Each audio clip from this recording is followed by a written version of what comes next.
একসময় কলকাতার মানুষের ছাতার ব্যবহার নিয়ে সাহিত্যিক শিবরাম চক্রবর্তী লিখেছিলেন, ছাতা কিনলে 3টে ছাতা কেনা উচিত, একটা নিজের জন্য, একটা বন্ধুকে ধার দেওয়ার জন্য, আর তৃতীয়টিও নিজেরই জন্য, কারণ প্রথমটা তো হারিয়েই যাবে।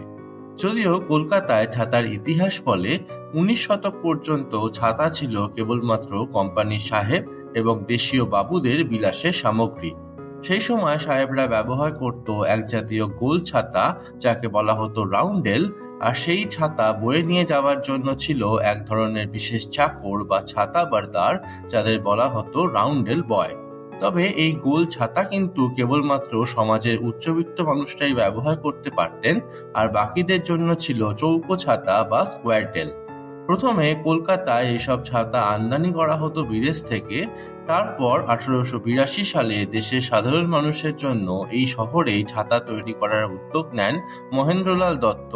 তৈরি হয় বিখ্যাত ছাতার company Mahendra Dutta and sons.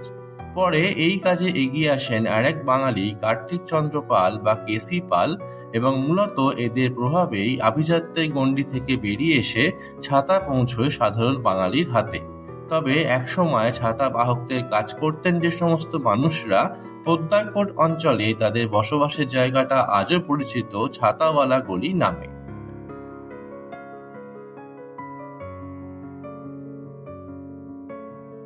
জানাতে ভুলবেন না কেমন লাগলো গল্পকথার প্রিয় গল্প সিরিজের এই ভিডিওটি। আর পুরনো কলকাতার এরকমই আরো অনেক অজানা গল্প শুনতে অবশ্যই সঙ্গে থাকুন কলকাতার গল্পকথা চ্যানেলের। ধন্যবাদ।